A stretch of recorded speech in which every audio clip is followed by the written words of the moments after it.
எல்லோரும் எப்படி இருக்கீங்க? மார்னிங் எல்லோரும் ஃப்ரெஷ்ஷாக எனர்ஜெட்டிக்காக வந்திருக்கீங்க. பார்க்குறதுக்கு அவ்வளோ அழகாக இருக்குது. மிஸ் இப்போ நான் கிளாஸ் எடுக்க போகிறேன். யாரும் தூங்கக்கூடாது, பக்கத்தில் பேசக்கூடாது, அழகாக கவனிக்கணும். சரியா? படத்துக்கு போகலாமா குட்டீஸ்? இப்போ முதலாவதாக நம்ம பார்க்க போகிறது உயிரெழுத்துக்கள். எங்கே திரும்ப சொல்லுங்கள். உயிரெழுத்துக்கள். உயிரெழுத்துக்களில் மொத்தம் 12 எழுத்துக்கள் இருக்குது. எத்தனை எழுத்துக்கள் இருக்குது? 12 எழுத்துக்கள் இருக்குது. குட்டீஸ், இப்போ நம்ம உயிரெழுத்துக்கள் ஒன்று ஒன்றா பார்க்கலாமா? ஓகே. முதலாவது நம்ம பார்க்க போகிற உயிரெழுத்து அ. முதலாவது உயிரெழுத்து அ.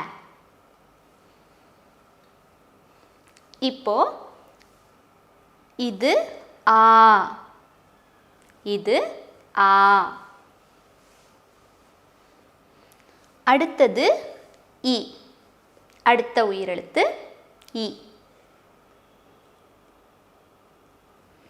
இப்போ நம்ம பார்க்குறது ஈ. இது ஈ.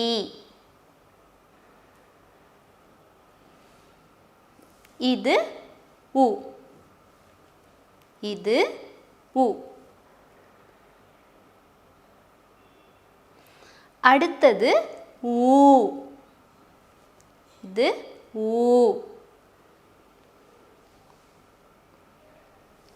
இப்போ நம்ம பார்க்குற உயிரெழுத்து ஏ. இது ஏ.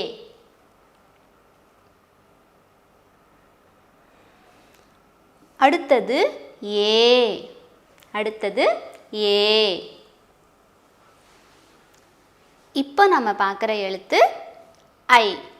இது ஐ.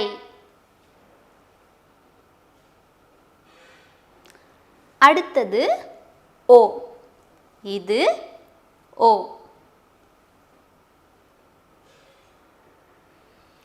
இப்போ நம்ம பார்க்குற எழுத்து ஓ.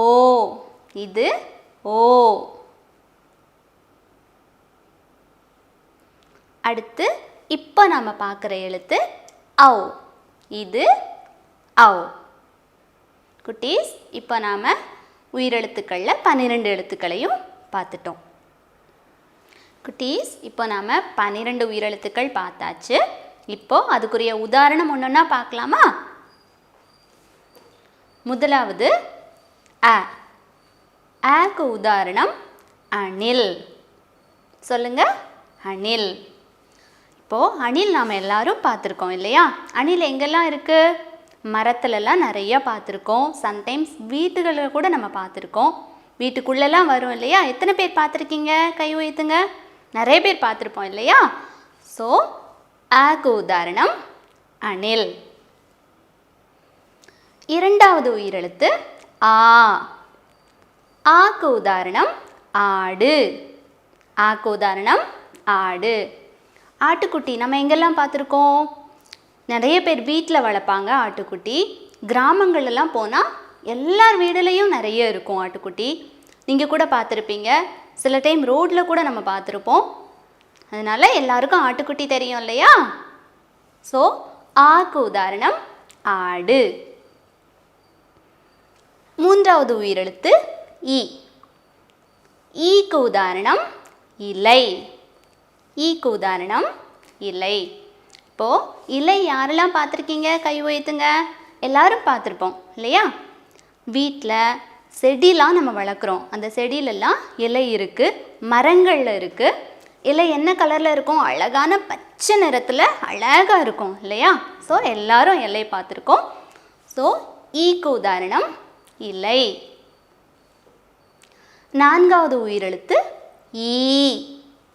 ஈக்கு உதாரணம் ஈட்டி. ஈக்கு உதாரணம் ஈட்டி. ஈட்டி நம்ம எங்கெல்லாம் பார்த்துருக்கோம்?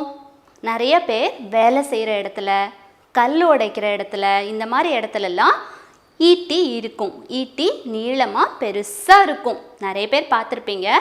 ஸோ ஈக்கு உதாரணம் ஈட்டி. ஓகே.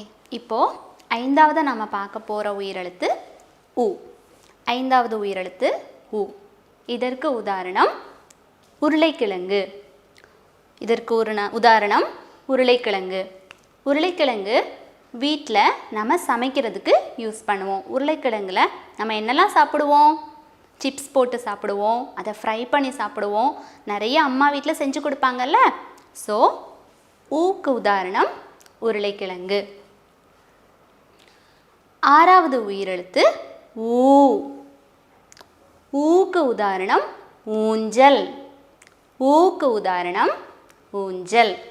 ஊஞ்சல் சில பேர் வீட்டிலையே வச்சுருப்பாங்க. சில பேர் பார்க்கில், குட்டீஸ் எல்லாரும் நீங்கள் எங்கே போவீங்க? பார்க்குக்கு போய் ஊஞ்சல் எல்லாம் ஆடுவீங்க இல்லையா? ஸோ ஊக்கு உதாரணம் ஊஞ்சல். 7வது உயிரெழுத்து ஏ. ஏக்கு உதாரணம் எலி. ஏக்கு உதாரணம் எலி. எலி நம்ம எங்கெல்லாம் பார்த்துருக்கோம் சொல்லுங்கள்? நம்ம வீடுகள்லாம் தேவையில்லாத பொருட்கள் எங்கெல்லாம் இருக்கோ அங்கெல்லாம் எலி நிறைய பார்க்கலாம் இல்லையா? ஈவன் கிச்சனில் கூட நம்ம வீட்டில் எலியெல்லாம் இருக்கும். நமக்கு ரொம்ப தொல்லை கொடுக்கும். தேவையில்லாத இடத்துல பொந்துலெல்லாம் போய் ஒளிஞ்சிருந்து இருக்கும் எலி. நம்ம பார்த்துருக்கோம் இல்லையா? ஸோ ஏக்கு உதாரணம் எலி. 8வது உயிரெழுத்து ஏ. 8வது உயிரெழுத்து ஏ. ஏக்கு உதாரணம் ஏனி. ஏக்கு உதாரணம் ஏனி. ஏனி நம்ம எங்கெல்லாம் யூஸ் பண்ணுவோம்? வீடுகளில், வேலை செய்கிற இடத்துல, கட்டிடம் கட்டுற இடத்துல, ரொம்ப உயரமான இடத்துல ஏதாவது பொருள் எடுக்கணும்னா நம்ம கையை வச்சு எடுக்க முடியுமா? முடியாதுல்ல. அப்போ நம்ம என்ன யூஸ் பண்ணோம்? ஏணி வச்சு அதுலேருந்து ஏறி போய் மேலேருந்து பொருள் எடுக்கணும் இல்லையா? ஸோ ஏக்கு உதாரணம் ஏணி. இப்போ நாம் பார்க்க போகிறது 9வது உயிரெழுத்து. 9வது உயிரெழுத்து ஐ. 9வது உயிரெழுத்து ஐ. ஐக்கு உதாரணம் 5. சொல்லுங்கள் பார்க்கலாம். 5. 5ன்றது நமக்கு நம்பரில் வருது இல்லையா? எண்களில் நம்ம 5ன்ற எண்ணை பார்த்துருக்கோம். 5ன்றதை நம்ம எப்படி தெரியும் நமக்கு? 1, 2, 3, 4, 5 தெரியுது இல்லையா நமக்கு? ஸோ 5. ஐ என்ற உயிரெழுத்துக்கு உதாரணம் 5. 10வது உயிரெழுத்து ஓ. 10வது உயிரெழுத்து ஓ. ஓக்கு உதாரணம் ஒட்டகம். உதாரணம் ஒட்டகம். இப்போது ஒட்டகம் யாரெல்லாம் பார்த்துருக்கீங்க? கையை ரைஸ் பண்ணுங்க. ஒட்டகம் எப்படி இருக்கும் தெரியுமா? ரொம்ப உயரமாக இருக்கும். நாமெல்லாம் அதில் ஈஸியாக ஏறிட முடியாது. ரொம்ப கஷ்டம் அதில் ஏறுறது. அது வீட்லேயோ இல்லை நகரங்கள்லேயோ கிடையாது. அது எங்கே இருக்கும்னா பாலைவனத்தில் மட்டும்தான் இருக்கும். அங்கே பாலைவனத்தில் மட்டும்தான் அது வாழும். பாலைவனத்தில் நமக்கு பஸ்ஸு எதுவுமே நமக்கு போகிறதுக்கு கிடையாது. ஸோ பாலைவனத்தில் போகிறவங்க எல்லாருமே ஒட்டகத்துக்கு மேலே தான் ஏறி போவாங்க. ஸோ பாலைவனத்தில் மட்டும்தான் நம்ம ஒட்டகத்தை பார்க்க முடியும். ஸோ ஓக்கு உதாரணம் ஒட்டகம். 11வது உயிரெழுத்து ஓ. 11வது உயிரெழுத்து ஓ. இதற்கு உதாரணம் ஓணான். இதற்கு உதாரணம் ஓணான்.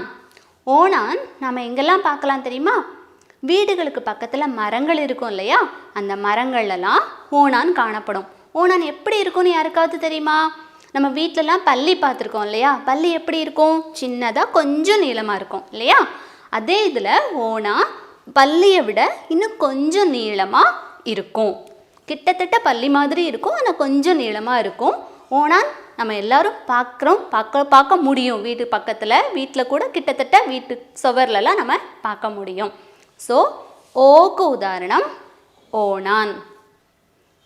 12வது உயிரெழுத்து ஔ. 12வது உயிரெழுத்து ஔ. இதற்கு உதாரணம் ஔவையார். ஔவையார்ன்றவங்க பழைய காலத்தில் இருந்த ஒரு தமிழ் புலவர் என்று சொல்லலாம். தமிழ் பாடல்களெல்லாம் அவங்க நிறைய எழுதியிருக்காங்க. உங்களுக்கு இப்போ தெரியலனா கூட நீங்கள் பின்காலத்தில் பெரிய பிள்ளைங்களாகும்போது அவங்களோட பாடல்களெல்லாம் உங்களுக்கு நிறைய வரும், புத்தகத்தில் நீங்கள் படிக்கலாம். ஸோ ஔக்கு உதாரணம் ஔவையார். இப்போது குட்டீஸ் நாம் 12 உயிரெழுத்துக்களும் உதாரணத்தோடு நம்ம பார்த்து முடிச்சாச்சு.